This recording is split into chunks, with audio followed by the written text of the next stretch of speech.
Hello दोस्तों, कैसे हैं आप सभी। उम्मीद करते हैं दोस्तों आप सभी अच्छे होंगे। दोस्तों मैं रविंदर सेजवार और आज आपके लिए लेकर आए हैं एक नया वीडियो। और इस वीडियो में दोस्तों हम क्लास 10th का डॉक्टर मनोहर रे का एनसीईआरटी पैटर्न पर आधारित जो है गणित के क्वेश्चंस कराएंगे। और अगर आप अभी तक हमारे चैनल पर नए हैं तो पहले आप हमारे चैनल को सब्सक्राइब जरूर कर लें।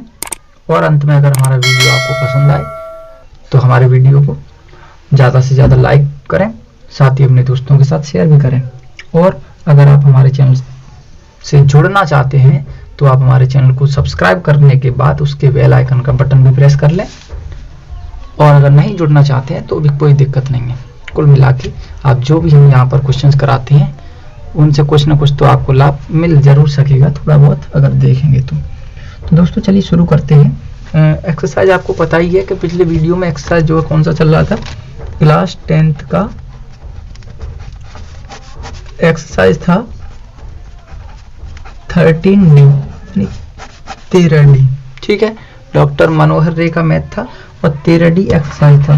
तो इस 13D का दोस्तों हम 6 क्वेश्चन ऑलरेडी आपको बता चुके हैं और आज हम 7वें क्वेश्चन से जो है स्टार्टिंग करेंगे। तो 7वें क्वेश्चन में क्या है दोस्तों वो देखिए। 7वें में है एक बाल्टी जो 8 सेंटीमीटर ऊंचाई की है, अर्थात बाल्टी की ऊंचाई दे रहा है यहाँ।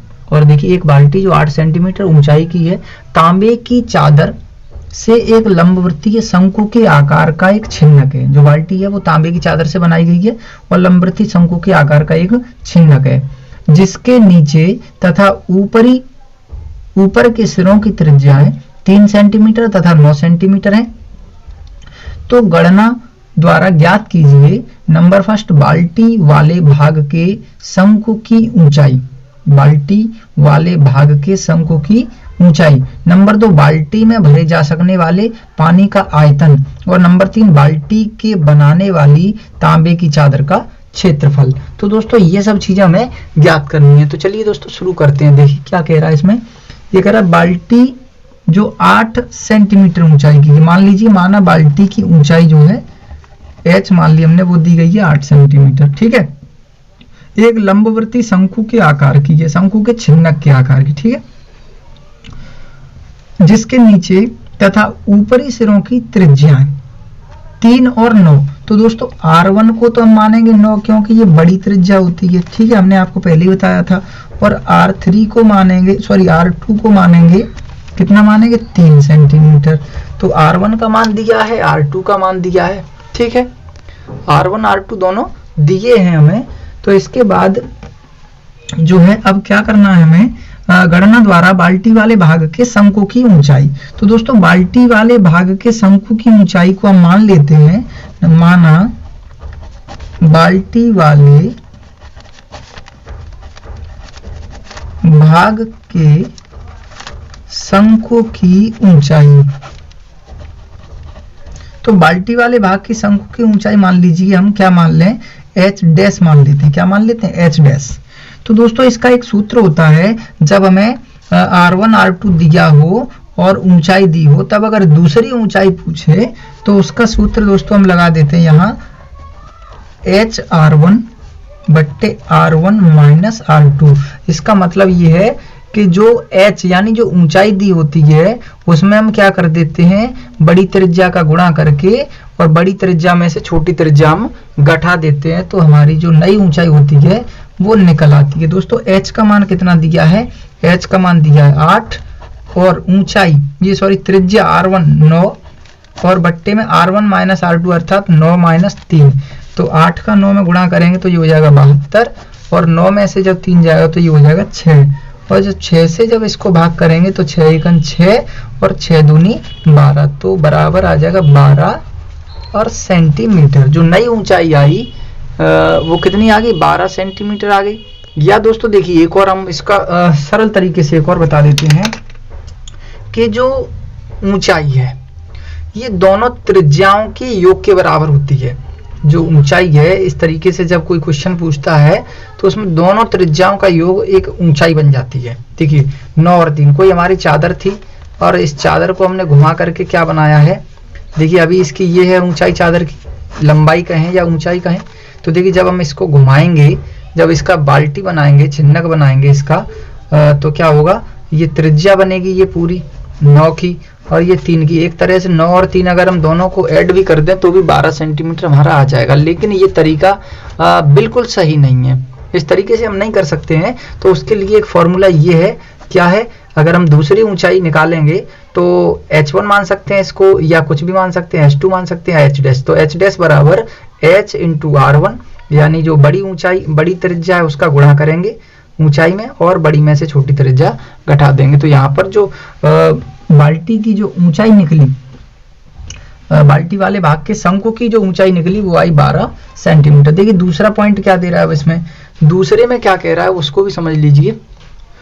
दूसरे में कह रहा है बाल्टी में भरे जा सकने वाले पानी का आयतन, बाल्टी में भरे जा सकने वाले पानी का आयतन। देखिए बाल्टी पहले एक बनाकर दिखा देते हैं आपको, ये है बाल्टी और ये बाल्टी है, ठीक है। इसमें हम इसका जो है कुंदा भी लगा देते हैं, यहाँ से ये बन गई चली बाल्टी, ठीक। ये बाल्टी बना दी हमने और बाल्टी में क्या क्या दिया है, ऊपरी भाग की त्रिज्या दे रहा है 9 सेंटीमीटर, ये 9 सेंटीमीटर है, ठीक। और ये जो दे रहा है इतनी, वो कितनी दे रहा है ये वाली, देखिए ये जो दी गई है वो दी गई है दोस्तों 3 सेंटीमीटर, ठीक है। अब क्या पूछा है इसमें, इसमें भरे जा सकने वाले पानी का आयतन, h का मान हम निकाल ही चुके हैं। इसकी ऊंचाई कितनी आ गई 12 सेंटीमीटर आई इसकी ऊंचाई।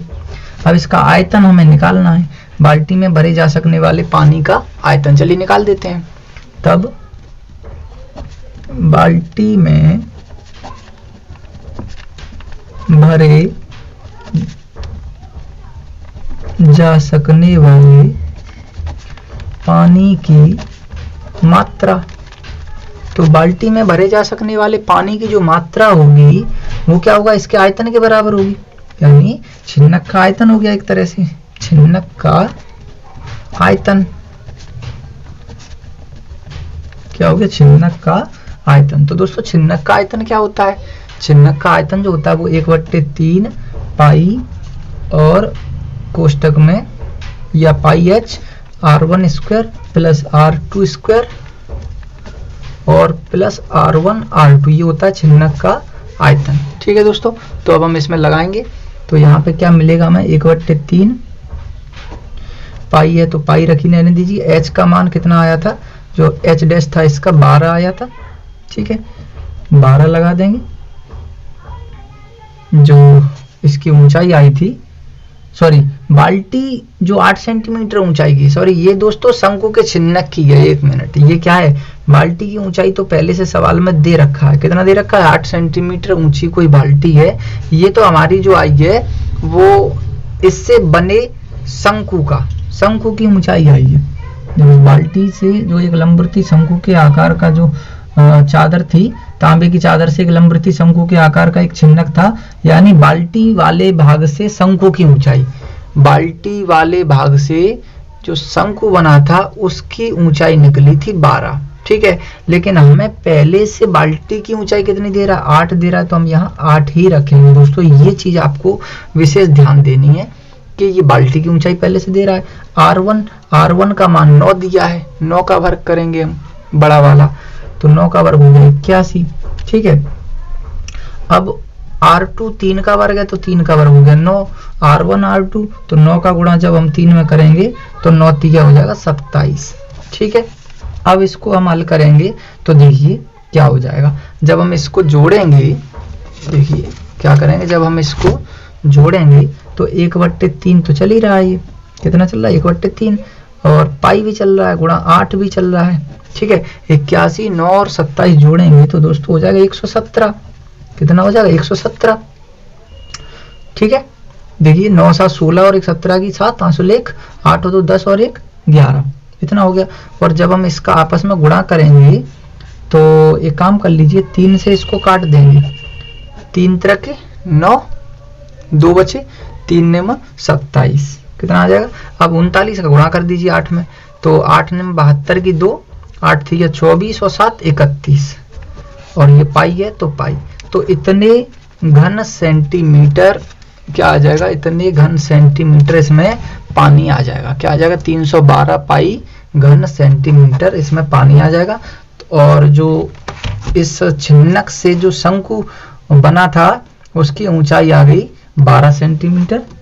क्या था? बाल्टी वाले भाग से शंकु की ऊंचाई, बाल्टी वाले भाग से जो शंकु की ऊंचाई आई है वो आई है 12 सेंटीमीटर, ये रहा 12 सेंटीमीटर, और इस बाल्टी में जो पानी की मात्रा है वो आई 312 पाई घन सेंटीमीटर। तीसरा पॉइंट एक और बचा है इसका दोस्तों, वो क्या है उसको भी हल कर लेते हैं। तीसरा पॉइंट क्या कह रहा है? तीसरे पॉइंट में कह रहा है बाल्टी के बनाने वाले तांबे की चादर का क्षेत्रफल, बाल्टी के बनाने वाले तांबे की चादर का क्षेत्रफल। तो तांबे की चादर का हम क्षेत्रफल निकाल लेंगे। कैसे निकालेंगे? देखिए, क्षेत्रफल अर्थात क्षेत्रफल का मतलब है कि जो इसमें प्रयुक्त चादर है इसका क्षेत्रफल। क्षेत्रफल का मतलब होता है छिन्नक का पृष्ठीय क्षेत्रफल। अब देखिए पृष्ठीय क्षेत्रफल तो यहां तक रह गया, अब इसमें भी नीचे वाले तले में भी तो चादर लगी है, तो हम क्या कर देंगे, इस आधार का क्षेत्रफल और लगाएंगे, वृत्त का क्षेत्रफल, तो पाई r2 इसको और जोड़ देंगे हम छिन्नक के पृष्ठीय क्षेत्रफल में। ठीक है, तो अब हम देखेंगे प्रयुक्त चादर का क्षेत्रफल, चादर का क्षेत्रफल। तो प्रयुक्त चादर का क्षेत्रफल क्या होगा दोस्तों? छिन्नक का पृष्ठीय क्षेत्रफल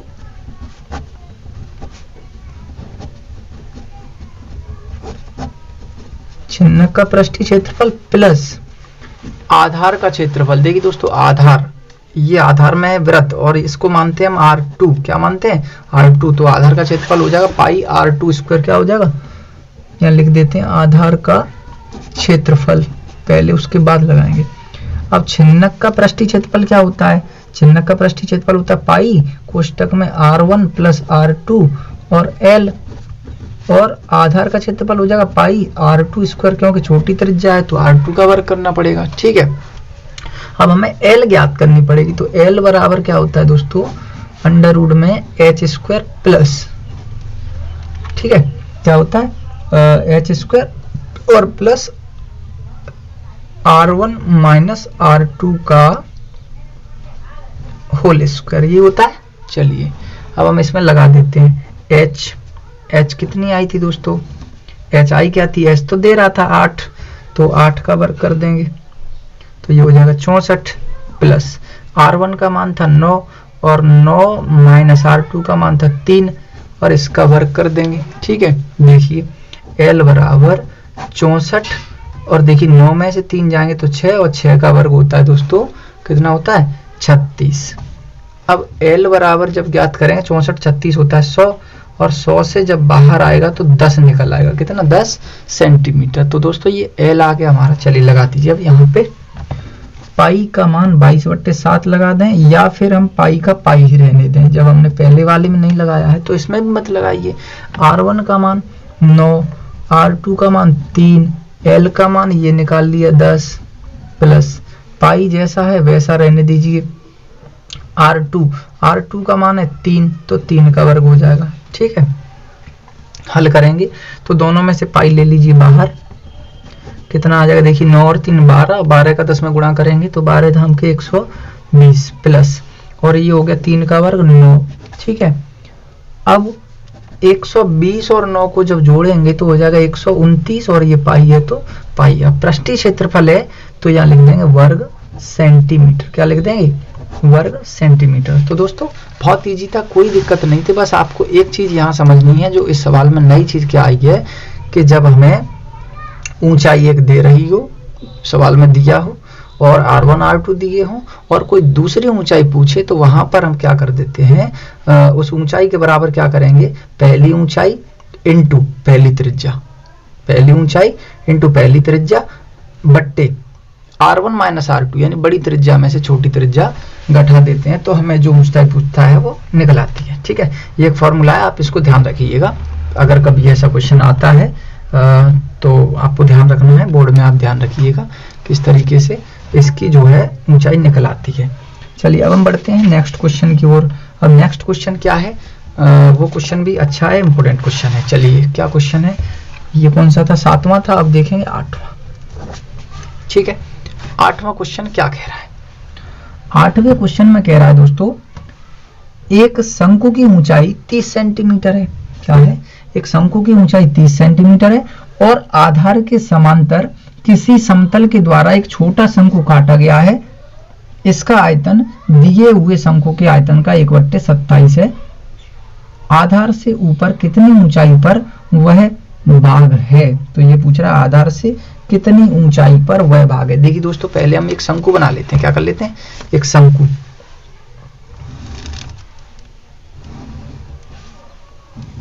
तो दोस्तों ये बना लिया हमने एक शंकु, ठीक है। और इस शंकु की ऊंचाई देखिए ए बी और सी, ये हमने शंकु बना लिया ए बी सी। शंकु बनने पर इसकी ऊंचाई कितनी दे रहा है, पहले से ये दे रहा है दोस्तों पूरी ऊंचाई 30 सेंटीमीटर। कितनी, 30 सेंटीमीटर, ठीक है। पूरी ऊंचाई, संपूर्ण ऊंचाई जो दी है वो दी गई है 30 सेंटीमीटर। इसके बाद क्या कह रहा है, आधार के समांतर किसी समतल के द्वारा एक छोटा शंकु काटा गया। एक छोटा शंकु मान लीजिए हमने यहां से काट दिया, ये ठीक है। ये हमने एक छोटा शंकु काट दिया ए बी सी, और ये मान लीजिए डी, और ये ई, ये एफ और ये जी, ठीक है, बीच वाला। इस तरीके से हमने शंकु काट दिया, काटा गया है। इसका आयतन दिए गए शंकु के आयतन का 1/27। इसका आयतन कौन से शंकु का, जो ये कट गया है, ठीक है, यानी छोटा शंकु। छोटे शंकु दिया है, यहां पर क्या दिया है, छोटे शंकु का आयतन, छोटे शंकु का आयतन जो है वो कितना है, बड़े शंकु का आयतन का, बड़े शंकु का आयतन, यानी इसका कितना भाग है, 1/27। कितना, 1/27 है भाई दोस्तों। कितना दिया है ये, और एक चीज हमें दी है, ठीक है। कितना दिया है, छोटे शंकु का आयतन बराबर 1/27 बड़े शंकु का आयतन, ये पहले से दिया है इसने, ठीक। तब हमें क्या करना है, इस शंकु की ऊंचाई ज्ञात करनी है कि यह जो शंकु है क्या है, आधार से ऊपर कितनी ऊंचाई पर है, आधार से ऊपर कितनी ऊंचाई, यानी ये चीज हमें निकालनी है। तो हम इसको मान लेते हैं कि ये h ऊंचाई पर है, माना शंकु आधार से h ऊंचाई पर है, माना शंकु आधार से h ऊंचाई पर काटा गया है, पर काटा गया है, ठीक है। मान लिया हमने, माना शंकु h ऊंचाई पर काटा गया। तो दोस्तों ये जब h है तो ऊपर वाली कितनी बची, ये पूरी 30 है, ये h है तो ऊपर पूरी में से ये घटा दो तो ऊपर वाली बची 30 माइनस h। क्या बचा, 30 माइनस h बची ऊपर वाली, ठीक है, ध्यान दीजिएगा। छोटे शंकु की ऊंचाई। अब हम मान लेते हैं कि देखिए, चलिए कोई बात नहीं, अब हम इसको हल करेंगे। क्या कह रहा था इसमें, तो आधार के ऊपर कितनी ऊंचाई पर इस शंकु को काटा गया है। आयतन हमें दिए हैं, क्या दिया है, आयतन। तो देखिए हम क्या करते हैं, आयतन ही निकालते हैं पहले। यहां देखिए जब हमने क्या कर लिया, h मान लिया ये, तो ऊपर वाला बचा 30 माइनस h, यही बचा। चलिए कोई बात नहीं, 30 माइनस h बचा। अब हम एक काम कर लेते हैं, देखिए इसको जो है या तो मान लो इसको, या फिर ऐसे ही रहने दो, कोई बात नहीं है, ऐसे भी हम रख सकते हैं इसको। चलिए तो अब हम क्या करेंगे, हम ये त्रिभुज देखिए दोस्तों, एक ये त्रिभुज ए एफ सी और ए जी डी कैसे त्रिभुज हैं, ये समरूप त्रिभुज हैं। कैसे हैं, समरूप, ठीक है। तो हम लगा सकते हैं इसमें त्रिभुज ए डी जी व ए सी एफ, क्या लिखें, त्रिभुज ए डी जी व, या लिख दीजिए समरूप है। ये कैसे हैं, समरूप त्रिभुज ए डी जी, ये वाला त्रिभुज, और ए सी एफ, यानी ये ऐसा और ये ऐसा, दोनों की आकृति एक जैसी है, लगभग क्या बिल्कुल एक जैसी है। ए डी जी ये देखिए ऐसे है, ये ऐसे है, या हम यूं कहें कि ये त्रिभुज बड़ा वाला और ये छोटा वाला, दोनों की आकृति एक जैसी है, एक पूरा बड़ा और एक छोटा, दोनों इसको भी ले सकते हैं, कोई दिक्कत नहीं है। या हम ये दिखा सकते हैं अलग से, अगर नहीं दिख रहा उसमें, तो ये दोनों त्रिभुज कैसे हैं, एक जैसे हैं। तो हमने ले लिया त्रिभुज, समरूप त्रिभुज ए डी जी व ए सी एफ, यानी ए डी जी ऐसे लिया है तो इसको ए सी एफ, व त्रिभुज ए सी एफ में देखिए दोस्तों, समरूप त्रिभुजों की शर्त होती है, क्या होती है? समरूप त्रिभुजों की शर्त। तो समरूप त्रिभुज की शर्त क्या होती है? अगर हम देखिए दोस्तों क्या करेंगे, छोटी ऊंचाई, देखिए छोटी ऊंचाई, ये मान लीजिए ये भुजा, छोटी भुजा बट्टे बड़ी भुजा, छोटी त्रिज्या बट्टे बड़ी त्रिज्या, इस तरीके से ये होता है, ठीक है। तो छोटी ऊंचाई पे ध्यान दीजिए, कितनी है? ए जी, तो ए जी बट्टे बड़ी ऊंचाई पे ध्यान दीजिए, ए एफ, छोटी ऊंचाई बट्टे बड़ी ऊंचाई हो गया, ठीक है, बराबर छोटी त्रिज्या है डी जी, कितनी है? डी जी बट्टे बड़ी त्रिज्या कितनी है? सी एफ, कितनी है? सी एफ, हो गया सी एफ। तो दोस्तों ये देखिए, इतना आ गया हमारा समरूप त्रिभुज से, ठीक है। समरूप त्रिभुज से क्या मिला हमें कि छोटी ऊंचाई बट्टे बड़ी ऊंचाई, ठीक, छोटी ऊंचाई बट्टे बड़ी ऊंचाई, ठीक है, और छोटी त्रिज्या बट्टे बड़ी त्रिज्या। यानी क्या होता है इसमें कि संगत भुजाओं के जो अनुपात हैं, संगत का मतलब है यहाँ पर कि इसकी छोटी ऊंचाई और पूरे की बड़ी ऊंचाई, यानी अगर इसका लंब लेंगे तो हमें इसका भी लंब लेना पड़ेगा, इसका आधार लेंगे तो इसका आधार लेना पड़ेगा। अब ठीक है, इसमें चाहे छोटी ऊपर रखो चाहे बड़ी ऊपर रखो, उससे कोई फर्क नहीं पड़ता, ठीक है। बस इनकी जो संगत भुजाओं के अनुपात होते हैं वो आपस में बराबर होते हैं, क्या होते हैं? आपस में बराबर, ठीक है। अब हम देखिए क्या करेंगे, अब हम इसको जो है हल करेंगे। तो हल करेंगे तो दोस्तों देखिए कैसे, अगर हम माने पहले से ये दिया छोटे शंकु का आयतन बराबर 1/27 बड़े शंकु का आयतन, तो बस इसी में हम सूत्र लगा देते हैं। देखिए छोटे शंकु का आयतन जो दिया है उसी में, इसको थोड़ा सा ऊपर कर लेते हैं, छोटे शंकु का आयतन।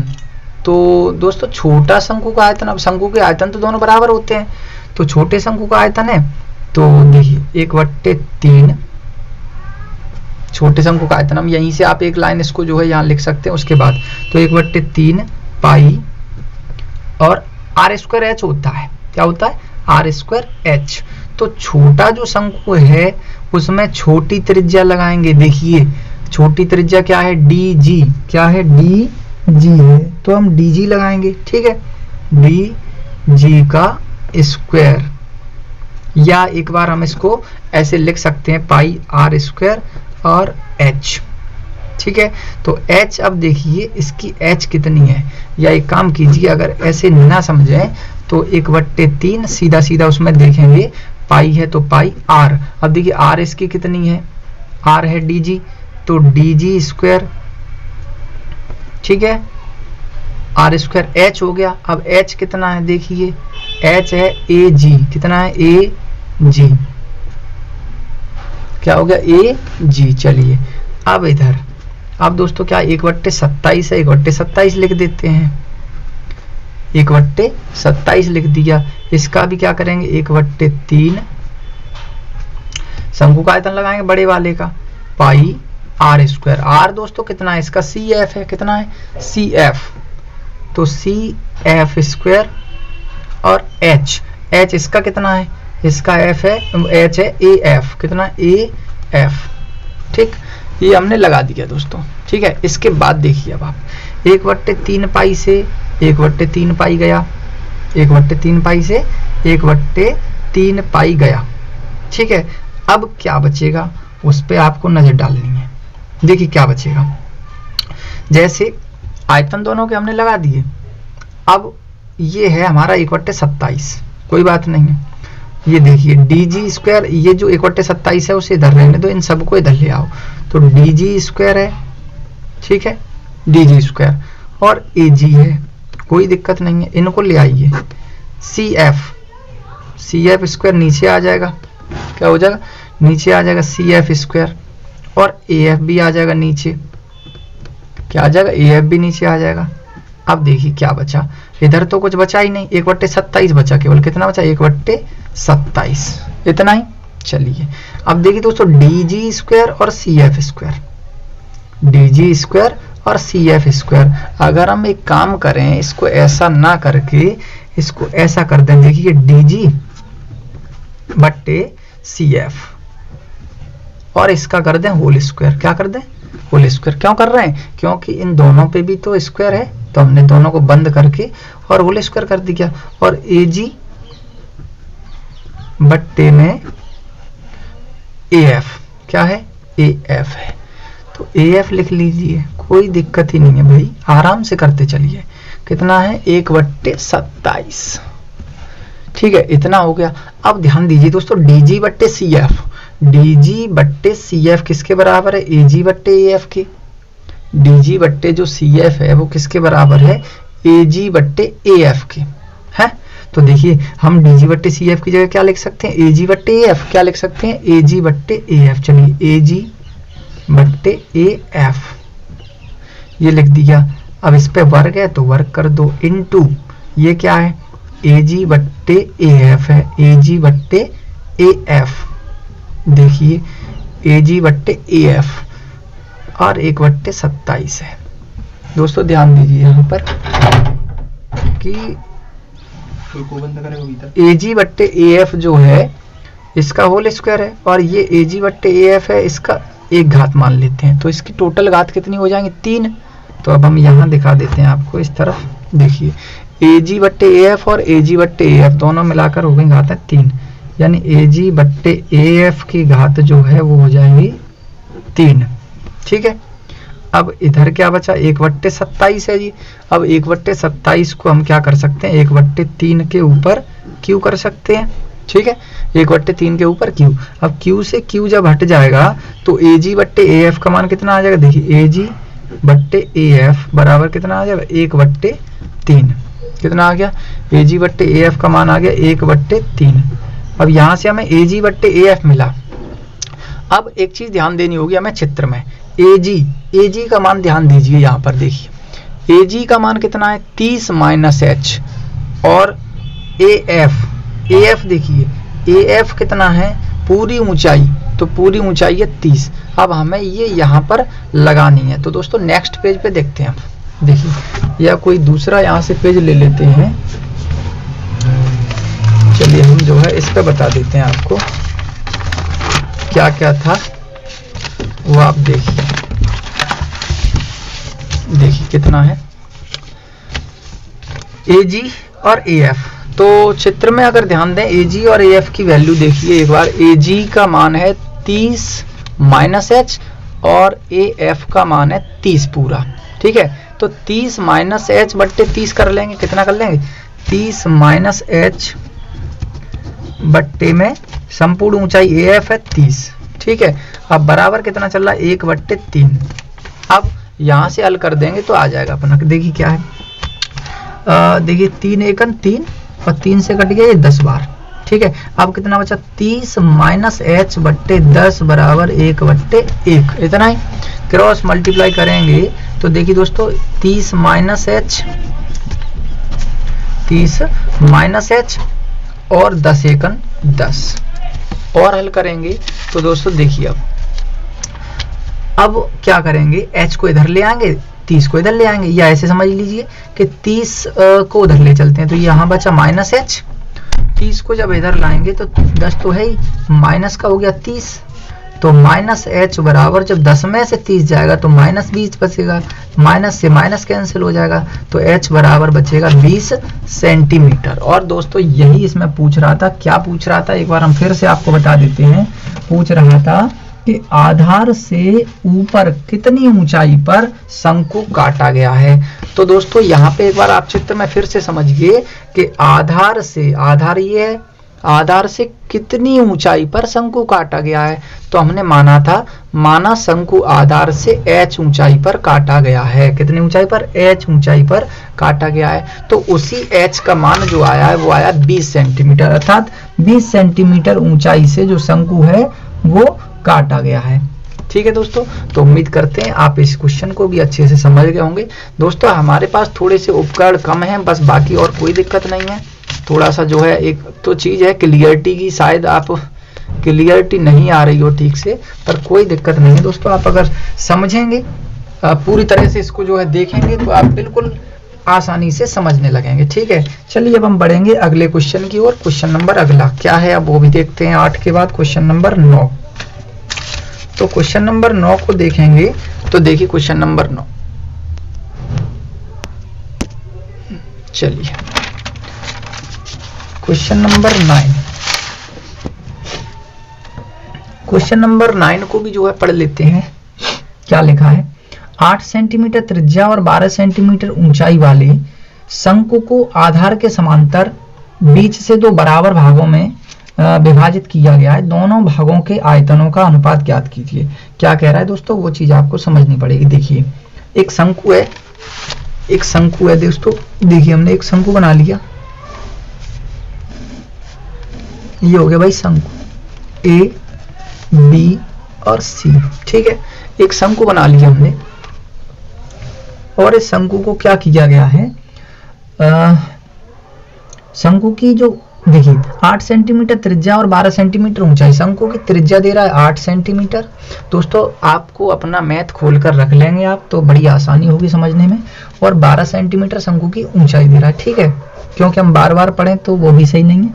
12 सेंटीमीटर ऊंचाई वाले शंकु को आधार के समांतर बीचों बीच से काटा गया। बीचों बीच अर्थात बिल्कुल बीच से, बीच का मतलब है कि इसकी जो ऊंचाई है देखिए कितनी कितनी बची, बीचों बीच का मतलब है कि जो 12 है तो 6 सेंटीमीटर ऊंचाई से इसको काट दिया गया यहाँ तक 6, और ऊपर भी कितनी बची 6 सेंटीमीटर, इसका मतलब होता है बीचों बीच, ठीक है, आधे आधे से काट दिया गया है। दोनों भागों के आयतनों का अनुपात अर्थात छोटे शंकु का अनुपात, छोटे शंकु के आयतन का अनुपात और बड़े शंकु का, इन सॉरी छिन्नक का, दो भाग हैं, एक छिन्नक बना और एक बना दोस्तों शंकु। तो शंकु का आयतन और छिन्नक के आयतनों का अनुपात चाहिए। क्या चाहिए, शंकु के आयतन का और छिन्नक के आयतन का, दोनों का अनुपात हमें ज्ञात करना है। तो कैसे ज्ञात करेंगे वो चीज आपको समझनी है। दोनों की त्रिज्याएं दी गई हैं, क्या दिया है, सॉरी एक की त्रिज्या दी गई है यहाँ पर कितनी है 8 सेंटीमीटर, और ऊंचाई टोटल पूरे की दी गई है 12 सेंटीमीटर,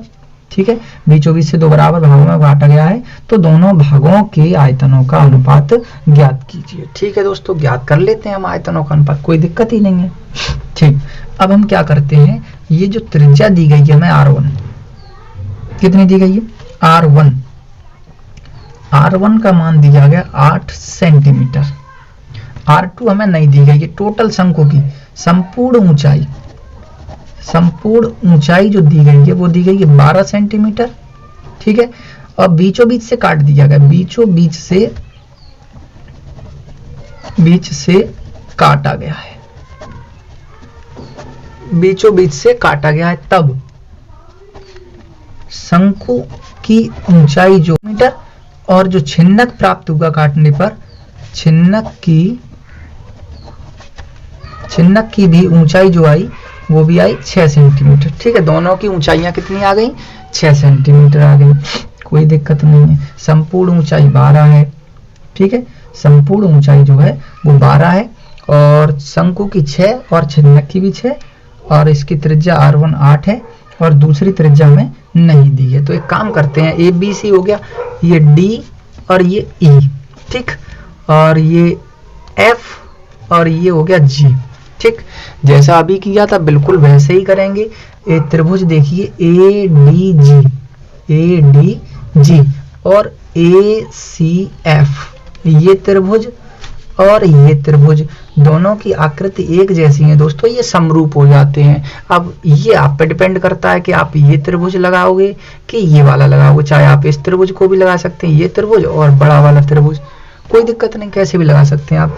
तो हम इसको लगा रहे हैं और इसको लगा रहे हैं। देखिए त्रिभुज यहाँ लिखेंगे समरूप त्रिभुज, क्या लिखेंगे समरूप त्रिभुज ADG व ACF में, समरूप त्रिभुज ADG व ACF में क्या होता है कि समरूप त्रिभुज की शर्त होती है कि उसकी छोटी भुजा बट्टे बड़ी भुजा, देखिए क्या होता है, यानी संगत भुजाओं के अनुपात बराबर होते हैं। अब चाहे छोटी ऊपर करो चाहे बड़ी ऊपर करो, उससे कोई फर्क नहीं पड़ता। तो देखिए छोटी भुजा हो गई इसकी, यानी छोटी ऊंचाई देखिए AG बट्टे बड़ी ऊंचाई पूरी AF बराबर, AG बट्टे AF बराबर। अब देखिए छोटी त्रिज्या बट्टे बड़ी त्रिज्या, यानी DG बट्टे CF, DG बट्टे CF, ठीक है, दोनों। तो इतना हो गया। अब AG का मान ध्यान दीजिए, AG कितना है, 6 है, 6 लिख दो। AF पूरी ऊंचाई कितनी है, 12 है, तो 12 लिख दो, बराबर DG ये नहीं पता हमें, तो DG लिख दीजिए। और CF मालूम है कितना है, CF का मान 8 है, ठीक है।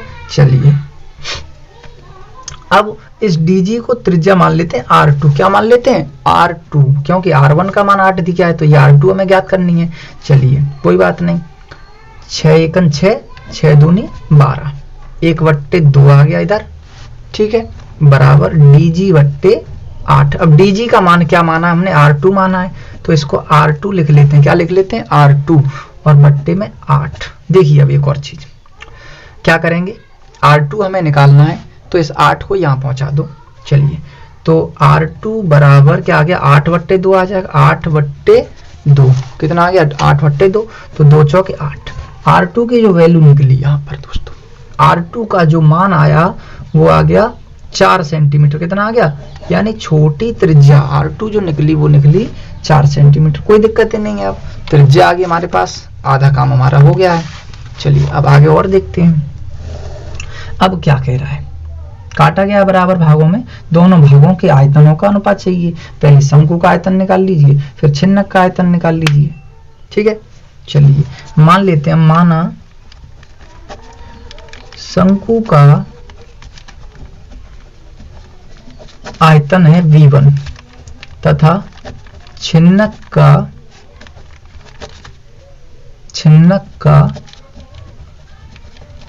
आयतन है V2, ठीक है।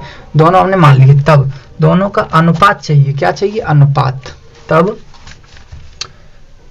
अनुपात चाहिए तो शंकु का आयतन बट्टे छिन्नक का आयतन बराबर, शंकु का आयतन लगा दीजिए, कितना होगा, 1/3 पाई और R²H। तो R² यानी शंकु, देखिए यहां ध्यान दीजिए, शंकु इसमें ये है, ठीक है, छिन्नक ये है, तो शंकु की त्रिज्या इसमें R2 आएगी, तो R2²H हो जाएगा। ध्यान देना दोस्तों, R2²H, ठीक है। अब देखिए, अब छिन्नक की ऊंचाई की बात करेंगे, सॉरी छिन्नक 1/3 पाई।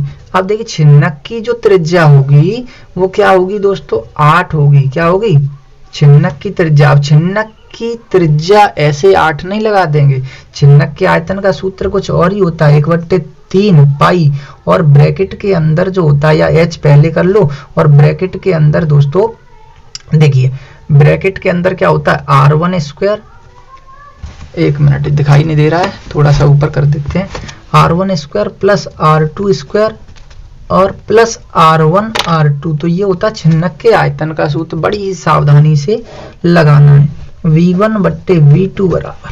देखिए अब ऊंचाई तो दोनों की समान थी, इसकी भी 6 थी और इसकी भी 6 थी, तो H से H कट जाएगी, दोनों की ऊंचाई समान है, 1/3 पाई से 1/3 पाई कट जाएंगे, ठीक है। समझ रहे हैं ना दोस्तों आप, ठीक।